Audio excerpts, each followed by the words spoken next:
Yuk jadi bagian dari dakwah kami. Dukung operasional dakwah dan sosial kami, raih pahala amal jariah yang terus mengalir sampai hari kiamat. Assalamualaikum warahmatullahi wabarakatuh. Alhamdulillah, selalu lisan kita terbasahkan dengan kalimat mulia ini sebagai tanda syukur kepada Allah Subhanahu wa taala atas segala nikmat yang dilimpahkan kepada kita, termasuk nikmat kehidupan dan akhirnya diisi dengan nikmat keimanan, dan kita mengetahui mana yang diperintahkan dan mana yang dilarang oleh Sang Pencipta Allah. Selanjutnya kita juga panjatkan salam hormat kita, salawat dan taslim kepada utusan Allah Nabi besar Muhammad sallallahu alaihi wa ala alihi wa sahbihi wasallam, yang dengan jasa beliaulah kita memahami syariat Allah Subhanahu wa taala dan juga mengucapkan salam hormat kepada beliau dijadikan ibadah kepada Allah Subhanahu wa taala. Saudaraku seiman, pada kesempatan ini kita akan membahas sebuah topik yang sebenarnya nampaknya pendek, tapi ini adalah asas atau pondasi dasar dalam kehidupan kita, yaitu tujuan hidup.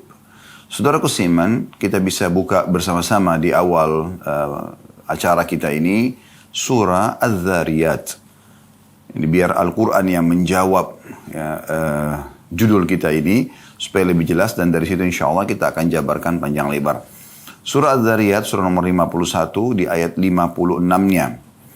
Di situ Allah Subhanahu wa taala berfirman yang memberikan gambaran tentang judul ini, dan surah atau ayat inilah yang menyebabkan kami memilih juga judul ini.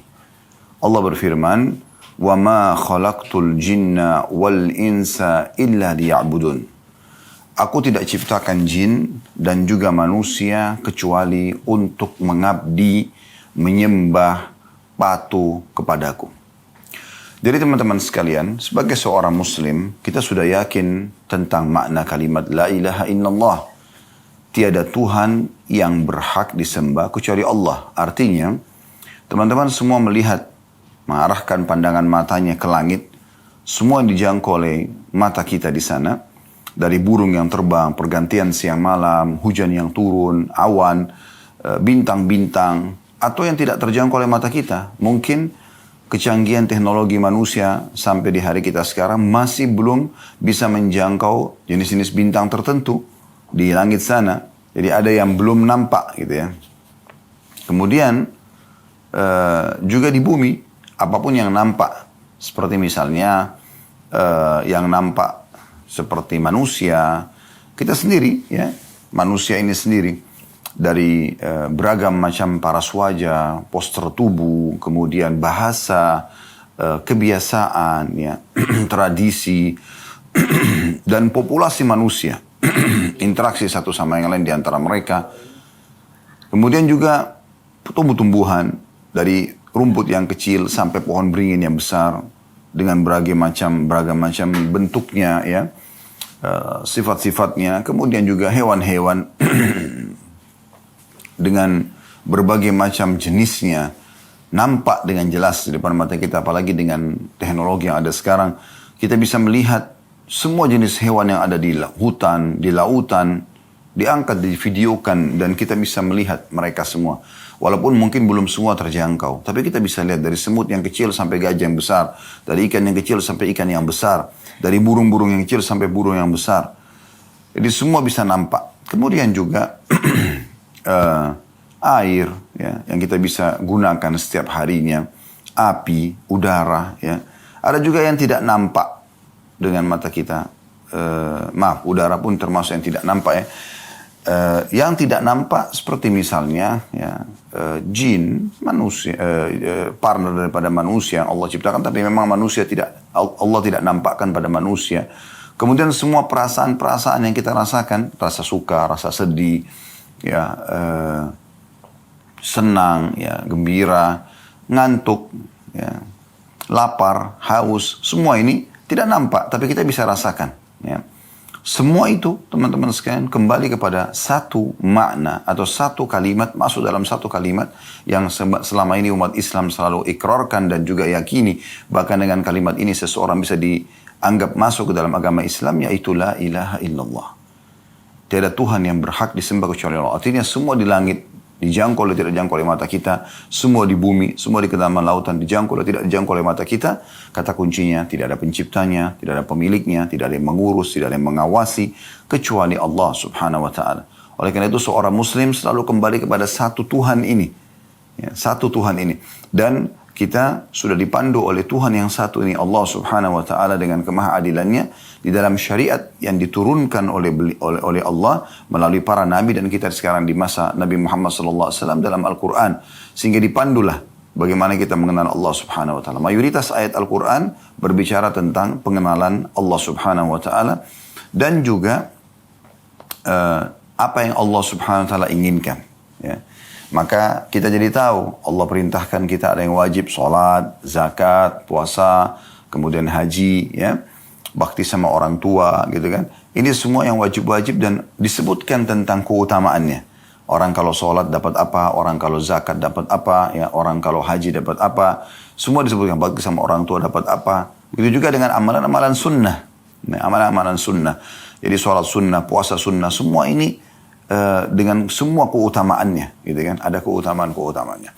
Juga dalam syariat Allah Subhanahu wa taala dijelaskan apa yang Allah larang, ya, dari zina, riba, memukul, menggunjing, memfitnah, durhaka sama orang tua, mencuri dan seterusnya, dan dijelaskan panjang lebar dengan gamblang, dengan ancaman-ancamannya supaya manusia tidak terjerumus dalam hal tersebut. Sehingga kita pada saat beriman kepada Allah Subhanahu wa taala menjadi orang yang baik, manusia yang sempurna. Kenapa saya katakan begini? Karena memang dalam syariat Allah disuruh kita jadi orang baik, kan? Jujur, amanah, tanggung jawab, bakti sama orang tua, membantu orang susah, ya kan? Semua ini kan kebaikan-kebaikan. Jadi seorang muslim kalau mengikuti imannya kepada Allah SWT, dia akan sangat baik. Dan tentu dia akan jauhi apa yang dilarang.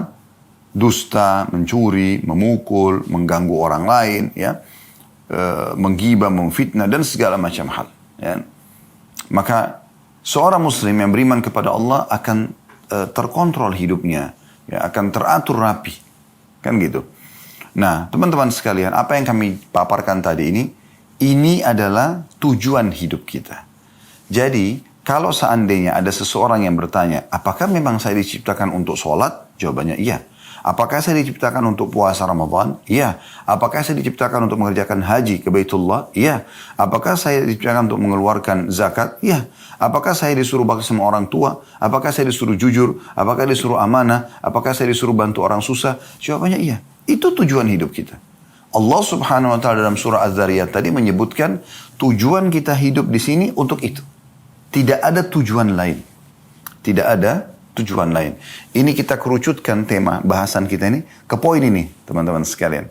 Insya Allah dalam 45 menit ke depan ini kita akan lebih memahami. Nanti kita akan mengatakan, ternyata itu ya. Ya, memang itu target kami. Bagaimana teman-teman kembali kepada pondasi dasar. Ya, kita lahir di muka bumi ini, semua sistem sudah ada. Tiba-tiba kita cuma tahu, ini ibu saya, ini ayah saya. Dan kita tidak bisa mengubah status itu. Nggak bisa kita mengatakan, saya nggak mau ibu ini, saya nggak mau ayah itu. Sudah, pasti akan ke situ. Ada sistem yang mengatur kita. Berarti ada Tuhan yang mengatur ini semua. Ya. Dan pada saat itu, kita akan diurus dari kecil. Dirawat. Kita cuma tahu menangis waktu masih bayi. Kalau tidak suka atau kita, buang air besar, buang air kecil, lapar. Semua hanya dengan tangisan. Dan dengan segera ibu kita langsung datang mengurus kita. Ayah kita sibuk mencari nafkah untuk membiayai hidup kita. Sampai akhirnya kita tumbuh besar, sekolah, seperti biasalah kehidupan kita. Sampai akhirnya kita menikah dan akhirnya kita pun berstatus suami atau istri. Kemudian kita berstatus ayah ataupun ibu. Ya. Dan akhirnya kita juga akan bersama dengan orang-orang tua kita yang terdahulu, yaitu meninggal dunia dan kembali kepada Tuhannya Allah subhanahu wa ta'ala. Ini rukun iman kita sebagai seorang muslim. Nah, kembali ke pondasi ini penting sekali, teman-teman sekalian. Kenapa banyak orang menghabis-habiskan waktunya pada hal yang tidak bermanfaat? Apalagi kepada kemaksiatan. Membuang-buang waktu, ya. Daripada dia menikah, melampiaskan biologisnya pada yang halal, dia pergi kepada perzinahan. Daripada dia, ya, bertransaksi dengan jual beli, kejujuran, transparansi, maka dia pergi ke riba, gitu kan? Dan kezaliman, penipuan. Nah ini, kenapa? Karena dia tidak paham tujuan hidupnya. Tujuan hidup sebenarnya untuk menjadi orang baik. Untuk menjadi orang patuh kepada Allah. dan menjauhi semua yang dilarang. Kalau orang terjerumus pada pelanggaran ini karena tidak faham tujuan hidup dia apa. Dia tidak faham sebenarnya. Kita berada di muka bumi ini dengan sistem yang sudah ada, semua fasilitas yang ada, air, udara, semua musim-musim, kebutuhan kita, buah-buahan, hewan-hewan, banyak semua yang terpenuhi. Semua itu hanya satu. Mengerucut kepada surah Az-Zariyat tadi, ayat 56. Fahami ini teman-teman sekalian. Supaya jangan lagi setelah mendengarkan ceramah ini kita menyia-nyiakan banyak waktu kita. Hanya dipakai pada hal-hal yang tidak ada manfaatnya. Kalau bukan yang Allah perintahkan, wajib atau sunnah, maka minimal Anda kalau mau menggunakan sebagian waktu Anda, sebagian saja kepada hal yang mubah. Kalau yang haram tidak dibolehkan sama sekali. Yang Allah subhanahu wa ta'ala haramkan, itu tujuannya dipelajari untuk dijauhi, bukan dicoba. Tidak usah Anda mengatakan, oh babi Allah haramkan, saya mau coba dulu bagaimana rasanya. Nggak perlu. Nggak perlu Anda mengatakan, oh ini khamar, minuman keras Allah haramkan, saya mau tahu dulu rasanya seperti apa. Dan seterusnya. Tidak perlu. Kita pelajari hanya untuk dijauhi. Nah demikian juga dengan hal-hal yang halal. Allah perintahkan, disuruh kita pelajari dan kita boleh nikmati. Dan kita kerjakan. Sholat, puasa, haji dan seterusnya. Dan semua makanan-makanan halal, minuman halal, pakaian halal, pendapatan halal, silakan nikmati. Nah ini pondasi dasar teman-teman sekalian. Pondasi dasar. Banyak sekali manusia lalai dari masalah ini. Sehingga akhirnya terbuang-buanglah waktu. Dan mereka akan menyesal di akhir hidup mereka.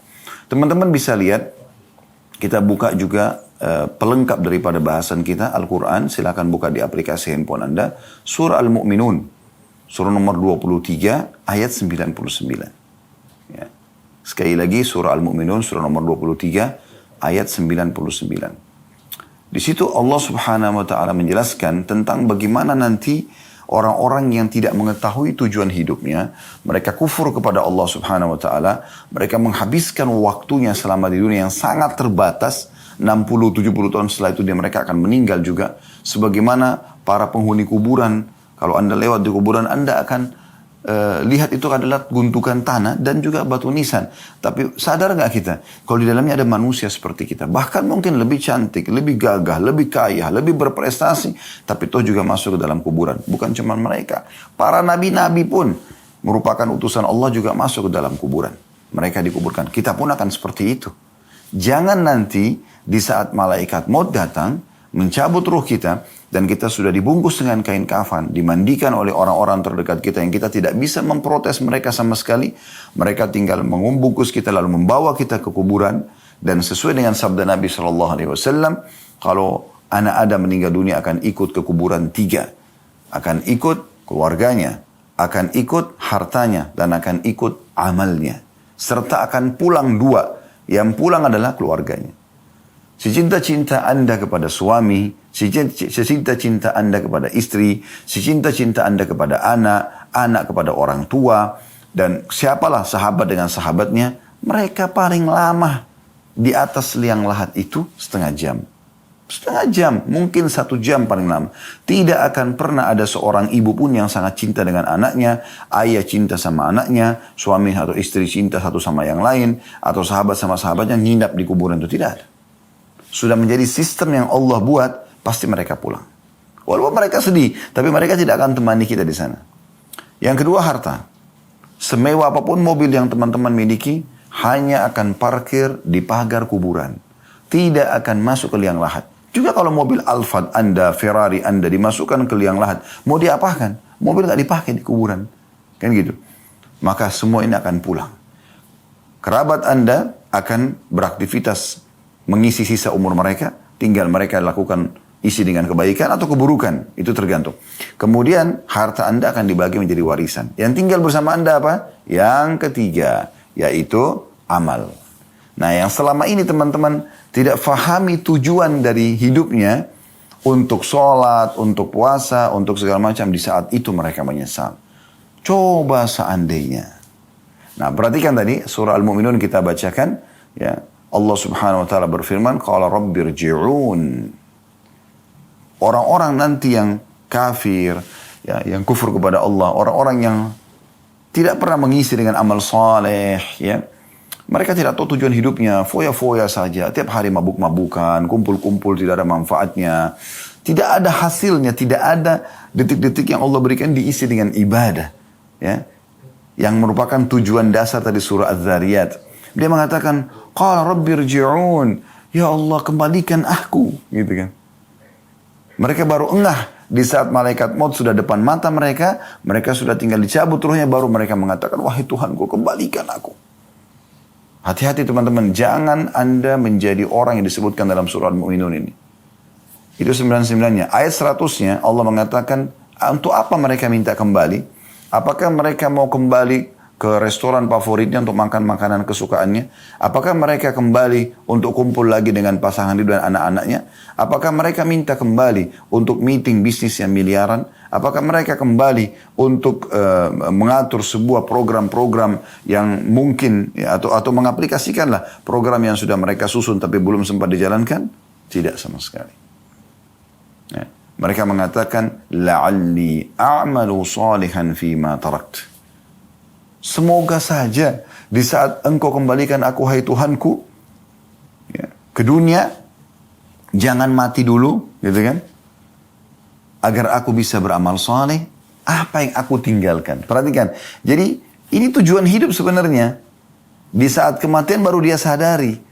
Ternyata kumpul-kumpul sama keluarga, ya meeting segala macam. Ini pelengkap, ini warna hidup. Tapi tujuan dasarnya adalah mengabdi kepada Allah. Dia berharap kembali ke dunia untuk beramal saleh yang dulu dia sia-siakan. Lalu kata Allah apa? Kalla, innaha kalimatun huwa qailuha. Nggak mungkin, kata Allah. Itu hanya perkataan yang terucapkan di lisan. Wa min waraihim barzahun ila yaumi yub'atsun. Dan di belakang mereka ada barzakh, kehidupan barzakh, ada dinding pemisah antara mereka dengan dunia. Mereka nggak bisa lagi. Nggak ada lagi kuburan terbuka, orang yang mati bisa keluar beraktivitas lagi seperti kita, nggak ada lagi. Ya. Dan tidak ada itu yang sering digambarkan, maaf, di sinetron-sinetron kita, sebagian sinetron pocong bisa keluar, kuburan terbuka, lalu mengganggu orang atau keluar. Itu tidak ada lagi. Mustahil. Kalau itu terjadi, maka mungkin setiap kita akan diketuk rumahnya oleh orang tua yang sudah meninggal. Atau tetangganya. Tapi tidak ada dalam Islam semua itu. Itu perusakan akidah yang harus diluruskan, ya. Jadi teman-teman sekalian, orang baru menyadari di saat dia meninggal, oh ternyata ini tujuan saya hidup. Ya. Sekarang saya kasih contoh rasional. Kalau teman-teman, misal kita anggap di titik ini, tiba-tiba ada malaikat maut di depan mata kita. Dan itu pasti terjadi. Demi Allah akan terjadi, teman-teman. Saya bukan menakut-nakuti, tapi kita pasti akan begitu. Saya atau Anda lebih dulu, kita semua sedang menuju ke liang lahat kita. Di saat malaikat maut itu datang, antara Anda sama malaikat maut itu, saya saja di ruangan ini, di studio ini, bisa tiba-tiba lihat malaikat maut. Anda semua tidak tahu. Kan begitu orang kalau mau meninggal, kan tidak ada yang bisa lihat malaikat maut. Allah hijab matanya, tidak bisa dia lihat. Tapi tiba-tiba, seperkasa apapun ya, orang itu, sepintar apapun dia, sekaya apapun dia, pada saat itu hitungan detik dia akan meninggal. Ruhnya dicabut, selesai. Itu fakta. Gitu kan? Pastikan. Sebagaimana Allah sebutkan dalam surah Al-Imran, kullu nafsin za'iqatul maut, semua jiwa pasti akan mati. Tidak mungkin tidak gitu. Nah, di saat Anda menghadapi kematian tersebut, ya, malaikat maut misalnya menyampaikan kepada Anda, wahai fulan, Allah masih memberikan sekarang kamu kesempatan setengah jam. Setelah itu saya akan cabut ruh kamu. Kira-kira teman-teman, saya ingin tanya. Coba bayangkan ini. Saya mau tanya. Kalau setengah jam itu Allah berikan kesempatan, apa yang akan Anda lakukan? Saya kembali mengingatkan tadi apa yang saya ulangi. Apakah Anda akan cari lagi makanan favorit Anda yang setiap hari Anda sibuk mencari restoran makanan favorit tersebut? Padahal sebenarnya seorang muslim, makan yang ada, syukuri yang ada, kan gitu. Walaupun boleh, bukan tidak boleh kita mencari makanan kesukaan kita. Tapi jangan berlebihan, teman-teman. Ada orang kadang-kadang untuk mengejar kuliner aja sampai sekian jam naik mobil. 3 jam, 4 jam gitu kan. Hanya untuk mengejar sebuah kuliner. Kalau kita kebetulan ke sana, makan. Nggak masalah. Nikmatin yang halal. Allah bolehkan itu. Tapi habiskan waktu dalam keseharian pada hal-hal yang tidak diperlukan untuk apa. Toh juga makanan itu rasanya di mana? Di ujung lidah. Anda bisa rasakan, oh ini sambal, oh ini rendang, oh ini ayam, oh ini nasi. Di ujung lidah. Kalau sudah lewat sepertiga jari kita, ini kan ada garis-garis ini. Sepertiga jari ini ke tenggorokan, kira-kira teman-teman, Anda masih bisa nggak membedakan mana ayam, mana rendang tadi, mana sambal, mana nasi? Udah nggak bisa. Dia masuk ke tubuh selesai. Berarti makanan itu cuma di ujung lidah kan? Silakan nikmati, tapi jangan berlebihan. Karena Allah bolehkan kita makan dan minum. Yang penting halal dan thayyibah. Dibolehkan oleh Allah dan juga thayyibah. Tapi sesuai dengan kebutuhan. Makanya Nabi SAW mengatakan, wahai anak Adam, makanlah sesuatu yang bisa menopang tulang belakangmu agar engkau bisa berdiri, bisa beraktivitas. Jangan berlebihan. Dan kita tahu juga secara medis kita dilarang makan terlalu berlebihan. Kan begitu? Itu contohnya. Tapi memang ada batasannya teman-teman. Allah kasih kita batasan. Seenak apapun makanan itu. Misal kita suka sekali nasi goreng tertentu atau apalah nasi campur. Apalah kira-kira makanan yang kita suka. Berapa banyak kita bisa makan? Sepiring? Dua piring itu sudah kenyangnya luar biasa. Ya. Terus selesai habis itu. Sekarang pakaian misalnya. Berapa lembar Anda bisa pakai? Selembar, 2 lembar. Sebanyak apapun pakaian Anda milikin. Apakah Anda bisa pakai semuanya sekaligus? Gak bisa. Ada batasannya kan? Kalau Anda pakai 5 lapis baju sekalian, orang tertawain Anda. Di musim dingin pun, orang mungkin pakai baju kaos, 1 baju luar, dan 1 lagi baju. Mungkin 3 lembar itu pun di saat tertentu, di musim dingin yang sangat gitu. Tapi kalau kita di Indonesia ini, mau pakai berapa lembar baju? 1 baju kaos, 1 baju luar, selesai. Ini gak bisa kita pakai banyak-banyak. Begitu juga sepatu. Anda punya sepatu sampai 40 sepatu, 30 sepatu. Untuk apa gitu? Oh, Anda pakai 1, 2. Kecuali mau untuk kebutuhannya, misalnya ada untuk olahraga, ada untuk aktivitas, ada untuk ini. Bisa 3, 4, mungkin 5 orang. Tapi ada orang subhanallah punya koleksi sepatu. Buat sekarang banyak, harganya mahal-mahal. Ya mungkin kalau digabungin, bisa bangun 1 masjid buat amal soleh dia. Mohon maaf, saya bukan menyinggung siapapun karena saya tidak tahu siapa saja yang hadir di sini. Cuman saya coba mengajak Anda berpikir di waktu-waktu yang sempit kita ini, hanya sekitar 45 menit kita menyampaikan pesan-pesan ini, supaya kita merenungi sama-sama. Berarti saya tidak boleh pakai sepatu bermerek Ustaz? Boleh. Boleh, tapi jangan berlebihan. Saya tidak boleh makan makanan enak Ustaz? Boleh. Cari restoran terbaik, tapi jangan berlebihan. Gitu. Boleh saya tidak boleh pakai pakaian yang bermerek? Boleh, tapi jangan berlebihan. Jangan menjadikan target utama. Contoh misal pecinta-pecinta dunia ini, kalau dia mau makan di satu restoran, lalu kebetulan dia pergi ke sana, tutup restorannya. Kecewanya luar biasa sampai menjadi bahan cerita mungkin seminggu dengan teman-temannya. Kenapa akhi dan ukhti? Hanya karena tidak bisa makan di situ? Baik, nanti kita bisa makan. Oh, saya kemarin ke restoran sana tuh nggak dapat, tutup, sayang bener. Loh kenapa? Mau beli baju ternyata bajunya kehabisan stok. Oh, itu baju merek bagus gini, saya mau. Akhi dan ukhti, mudahkan kehidupanmu. Bukan itu tujuan utama. Tujuan hidup bukan itu. Justru kamu harus merasa sedih di saat kamu tidak sempat sholat subuh, tidak sempat sholat duhur, asar, maghrib, isya, atau telat dari waktunya. Karena sholat kan harus tepat waktu, tepat gerakan, dan tepat bacaan. Kan ini 3 khusyuk ini. Ya. Ada yang lupa di sini, Anda sedih. Ini wajar Anda sedih.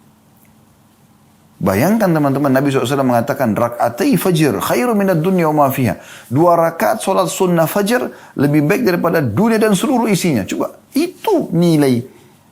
Kenapa Nabi SAW mengatakan lebih baik daripada dunia dan seluruh isinya? Karena memang itu yang kita butuhkan di kuburan kita. Itu yang kita butuhkan di akhirat kita. Semua ini dunia cuma pernak-perniknya. Kan gitu. Maka jangan berlebihan. Jangan keluar dari tujuan hidup kita yang sebenarnya. Ya. Lalai. Bahkan ada orang disayangkan sekali sudah sampai pada umur tua pun. Di atas 40 tahun itu sudah harus ada peringatan-peringatan yang luar biasa. Itu masih saja lalai. Bahkan ada yang baru terjerumus ke dalam banyak pelanggaran di umur-umur seperti ini. Padahal sebenarnya mereka harus, ini sudah waktu warning ini, peringatan di sini. Gak bisa lagi kita macam-macam. Ya. Udah harus kita sadari kesalahan-kesalahan masa lalu. Kita mohon ampun kepada Allah, kembali kepada Allah SWT. Tidak boleh disia-siakan, tidak boleh salah dalam masalah seperti ini. Nah, ingat teman-teman, di saat kita meninggal dunia, semua urusan pernak-pernik ini hanya akan menjadi pembicaraan orang. Dan itu pun hitungan hari. Misal orang mengatakan, oh itu bajunya dia. Yang dulu kita kejar-kejar tuh. Oh itu bajunya si fulan atau fulana. Oh itu sepatunya. Oh itu tasnya. Oh itu mobilnya. Oh itu rumahnya. Oh itu anaknya. Oh itu suaminya. Oh itu istrinya. Oh itu orang tuanya. Oh itu tetangganya. Setelah itu selesai. Apa manfaatnya buat orang yang sudah meninggal? Gak ada. Kenangan saja. Yang selama ini kita jor-joran, saling bersaing, sombong-sombongan, ya. Itu ternyata cuma jadi kenangan. Setelah itu akan dipakai oleh orang lain. Mungkin dibagikan kepada orang lain. Sebagian harta kita dijual, dibagi warisan. Anak-anak kita pun akan memberikan kebutuhan-kebutuhan mereka. Selesai. Jadi sudah hitungan hari. Setelah itu orang sudah tidak lagi mengatakan, oh ini simpan, ini bajunya si dia nih. Simpan, nanti mungkin satu waktu dia hidup lagi bisa pakai. Nggak ada begitu. Nggak ada. Nah, yang kita titik beratkan teman-teman sekalian, tujuan hidupmu, hai saudaraku. Beribadah kepada Allah. Meeting berapa miliar pun, berapa triliun pun, tinggalkan untuk sholat. Maaf, saya sholat. Bilang kepada orang-orang yang hadir di situ. Yang muslim ajak sholat. Yang kafir, izin sama mereka baik-baik. Lalu kita akan kembali setelah sholat. Sholat itu 5 menit. Absen kepada Allah. Ya Allah, baik saya hadir. Allah panggil, hayya ala sholat. Ayo sholat. Hayya ala falah. Ayo menuju kepada kemenangan. Allah kasih kita gambaran, panggil, absen. Kata Salamah bin Dinar rahimahullah, seorang ulama tabi'in, usahakan dimanapun Allah menginginkan kau hadir, kau ada di situ yang pertama. Sholat, zakat, Ramadan, kamu yang pertama, di saat pertama. Dan usahakan kamu yang paling jauh dari apa-apa yang telah Allah haramkan. Di situ baru kamu bisa menikmati keimanan itu. Sisi lain teman-teman sekalian. Ada juga ya pelengkap dari surah Al-Mu'minun ini. Ada surah Al-Munafikun. Ayat terakhirnya. Di situ juga orang-orang ada yang menyesal. Gitu kan. Surah Al-Munafikun ini jelas Anda tinggal cari di daftar isi. Lihat di akhir-akhir ayatnya.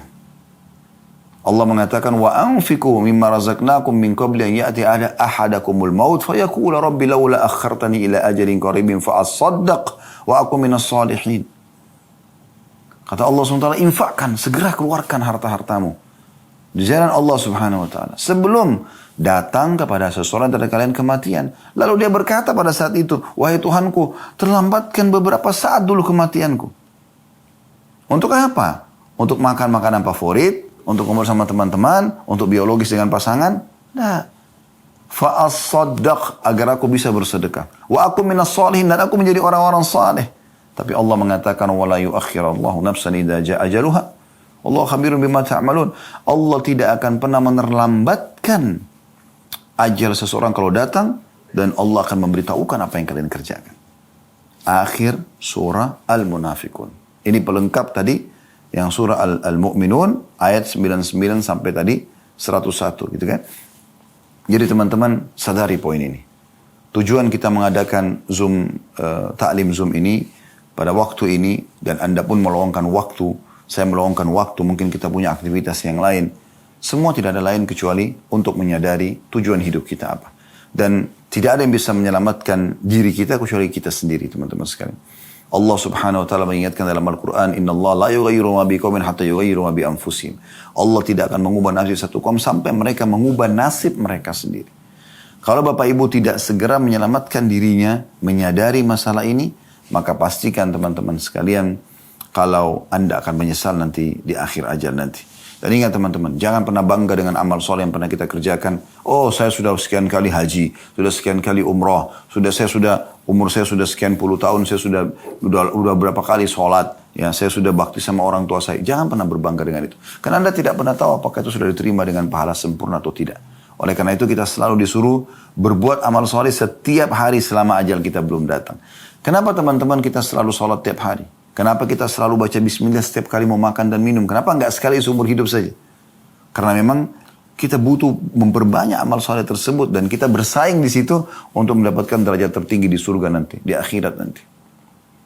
Teman-teman sekalian, saya ingin masuk kepada poin, lalu apa yang harus saya lakukan agar hidup saya ini sesuai dengan tujuannya.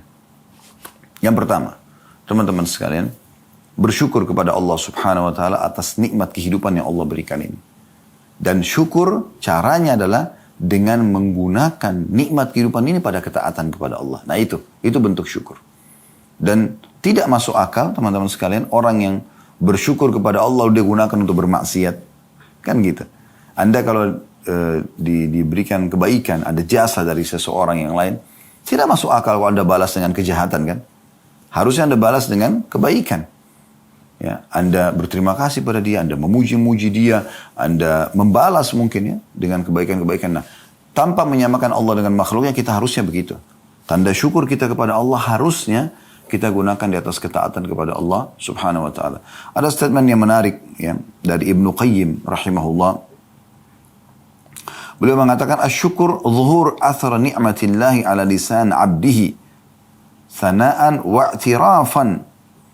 Syukur itu, ya, itu adalah nampak dari lisan seorang hamba sebagai bentuk bekas nikmat Allah dengan puji-pujian dan mengakui sebagai nikmat. Wa ala qalbihi syuhudan wa mahabbah. Dan dalam hatinya ada kesaksian kalau ini memang nikmat dari Allah. Dan juga mencintai pemberi nikmat itu. Wa ala jawarihi inqiyadan wa ta'ah.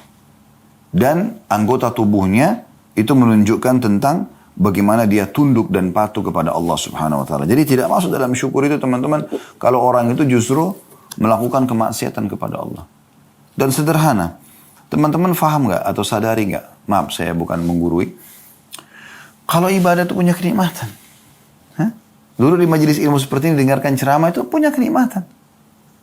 Kenapa Anda tidak lakukan setiap hari? Kenapa hanya 45 menit atau 1 jam?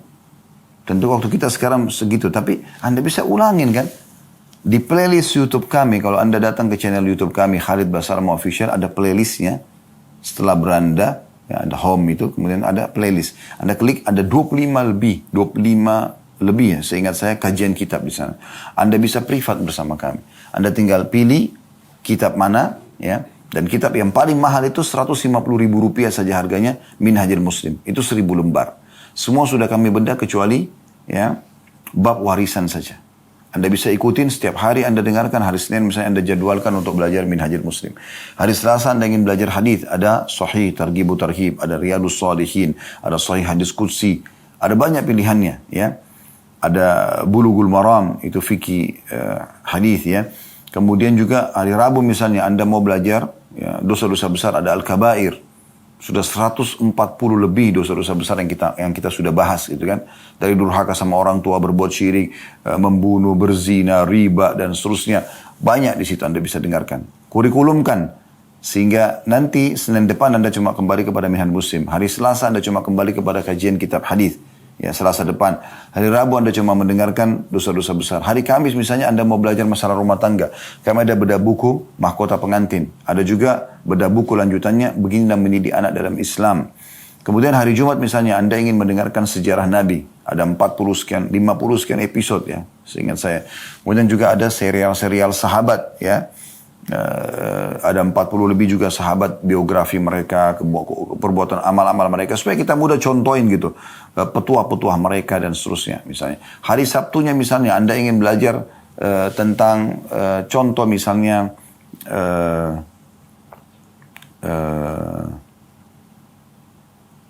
materi umum ya, seperti tablik akbar ya, seperti contoh materi-materi tazkiyatun nafs ya, pensucian jiwa. Kami ada bahasan banyak sekali tentang sabar, tentang syukur, ya, tentang tawakal. Ya. Ada juga di khutbah-khutbah Jumat, yang ada kumpulan khutbah Jumat. Cukup banyak. Ya, cukup banyak. Nah itu semua teman-teman Anda bisa pelajari, bisa jadikan sebagai kurikulum. Contoh. Ya. Begitu juga ada kenikmatan sendiri Anda, ada kepuasan dalam jiwa. Di saat Anda mengerjakan ibadah apapun yang Anda tahu itu ada keutamaannya. Makanya kami selalu tekankan, teman-teman kalau mau kerjakan satu bentuk ketaatan kepada Allah, jangan kerjakan sampai Anda tahu janji Allah apa di ibadah tersebut. Misalnya, Anda mau rajin bersedekah. Bagaimana caranya? Supaya rajin Anda baca janji Allah di sedekah itu. Anda ketik di Google, keutamaan sedekah. Coba baca artikel-artikel situ. Anda ketik di YouTube, keutamaan sedekah. Banyak sekali ustadz-ustadz kiai-kiai kita menceritakan tentang masalah sedekah. Anda bisa dengarkan. Maka itu akan jadi motivasi buat Anda. Atau Anda beli buku. Seperti Riyadus Shalihin tadi yang sudah saya sebutkan. Anda bisa beli. Semua itu isinya keutamaan-keutamaan. Sahih Targhib Tarhib yang kita bedah di setiap hari Jumat itu juga ada keutamaan semuanya isinya. Ya.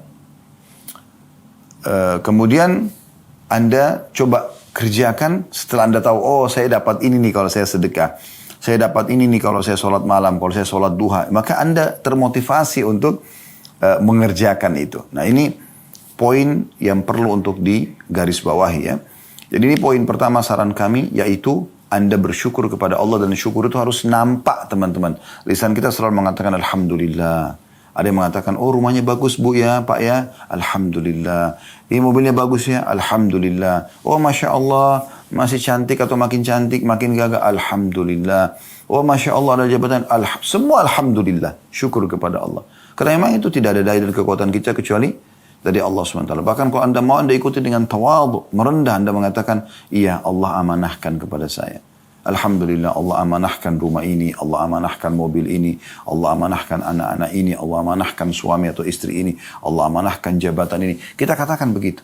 Karena memang itu bukan milik kita. Setiap saat kan kita bisa tinggalkan. Tadi saya sudah kasih contoh kalau kita meninggal dunia ya. Jadi kita seperti itu. Bersyukur kepada Allah. Nampak di lisan dengan i'tiraf. Tadi kata Ibnu Qayyim rahimahullah. Dengan nampak bersyukur.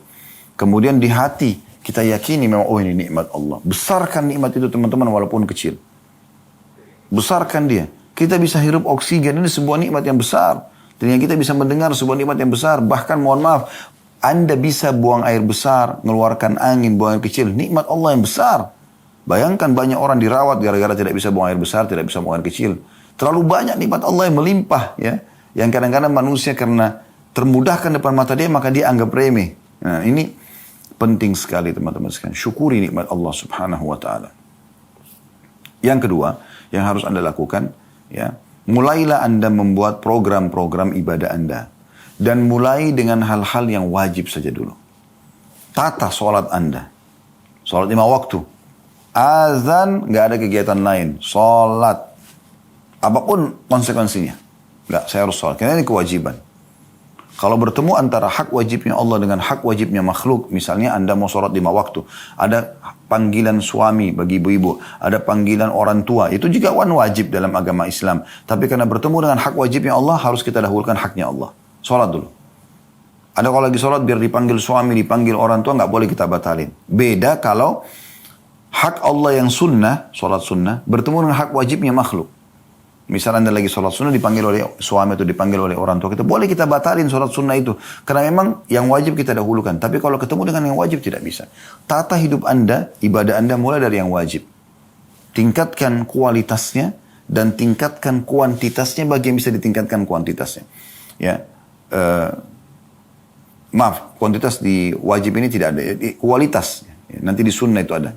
Kualitas yang Anda tingkatkan. Sholat misalnya, Anda tadi 3 poin saya bilang. Tepat waktu. Azan kerjakan di awal waktu. Karena kata Nabi SAW itu ditanya oleh seorang sahabat, amal apa yang paling Allah cintai? Boleh mengatakan sholat di awal waktunya. Kemudian tepat gerakan. Pelajari baik-baik gerakan-gerakan sholatnya. Ya. Tentu dimulai dari wudu. Kemudian yang selanjutnya adalah tepat bacaannya. Tingkatkan kualitasnya dari sebelumnya. Mulai dari sini insya Allah akan baik semuanya. Kalau ini sudah berjalan bagus, baru kemudian Anda masuk ke sholat-sholat sunnah. Dan jangan kagetkan diri kita.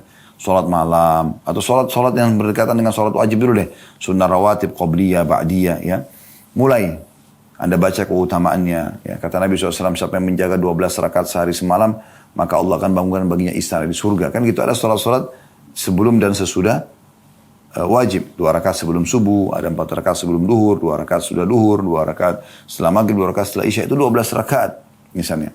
Kemudian Anda ya tingkatkan ke sholat malam, ya, tingkatkan ke sholat taubat. Jadi Anda mulai tingkatkan ke yang lain. Kalau Anda misalnya sudah mulai rutin mengerjakan sholat malam 2 rakaat, Anda tingkatkan lagi ke 4 rakaat, tingkatkan lagi ke 8 rakaat, sampai nanti Anda 11 rakaat. Setelah itu Anda konsisten menjaganya. Nah, di sini, di sholat sunnah, tadi saya bilang ditambah. Selain kualitas, Anda tingkatkan kuantitasnya. Kuantitas maksudnya apa? Tadi kalau 2 rakaat Anda jadikan 4 rakaat. 4 rakaat Anda jadikan 6 rakaat. Terus sampai sempurna. 11 rakaat. Kalau sudah itu, sudah sempurna, ada konsisten, Anda mulai menambah kuantitas bacaan. Tadi Anda cuma baca inna atayna wal asr. Anda sekarang tambah dengan, diperpanjang dengan surah Ad-Duha, ya, Al-A'la, dan seterusnya. Kalau Anda sudah mulai mulai terbiasa sebulan, 2 bulan, 6 bulan, Anda pindah ke kualitas atau kuantitas bacaan yang lebih panjang. Di sholat-sholat sunnah teman-teman, fatwa ulama sudah membolehkan kita memegang mushaf, memegang Quran, atau memegang aplikasi Al-Quran di handphone kita. Sambil baca dari awal Al-Baqarah sampai khatam nanti dengan sholat malam Anda. Kan gitu. Ini boleh. Baik, ini sholat. Misalnya terus Anda pindah ke puasa Ramadan. Ya. Anda jaga kualitasnya. Ya. Ramadan yang lalu apa yang kurang Anda sekarang sempurnakan. Ibu-ibu yang masih punya utang-utang Ramadan jangan ditunda-tunda. Usahakan pada saat sudah sudah selesai Lebaran Idul Fitri, Anda sudah langsung masuk ke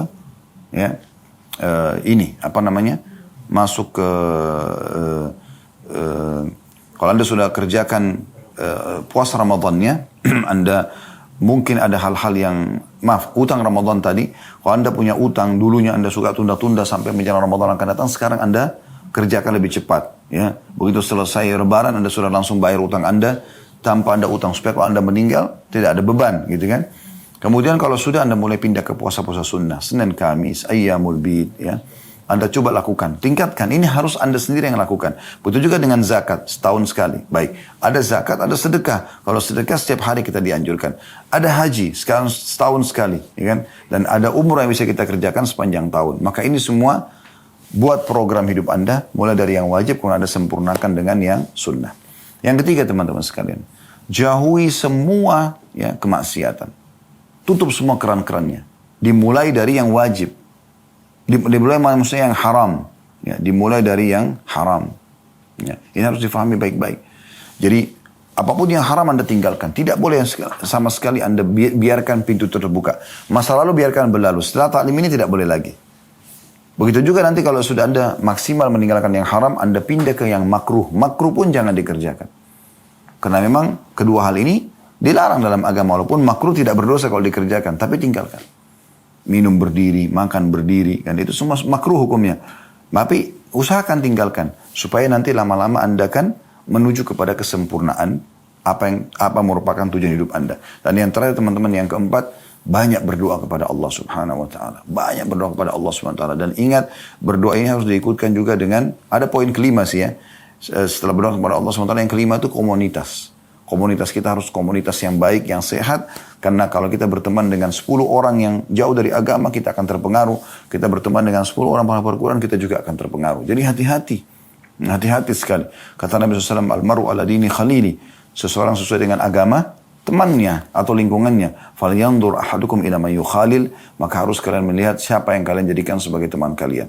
Jadi pilihlah teman-teman yang bisa memberikan kita motivasi untuk selalu beriman kepada Allah di dunia, beramal soleh, bersaing dalam masalah itu, dan di akhirat dia bisa memberikan syafaatnya. Bukan justru orang di dunia menyesatkan kita, di akhirat malah bisa menarik kita ke api neraka. Wa na'udzubillah. Semoga bermanfaat dan semoga Allah SWT menyatukan kita di surga Firdausnya tanpa hisab sebagaimana disatukan dalam majelis ilmu yang mulia ini. Dan kalau ada benar pasti dari Allah Subhanahu wa taala, kalau salah dari saya teman-teman sekalian mohon dimaafkan. Subhanakallahumma bihamdika asyhadu an la ilaha illa anta astaghfiruka wa atubu ilaik. Wassalamualaikum warahmatullahi wabarakatuh.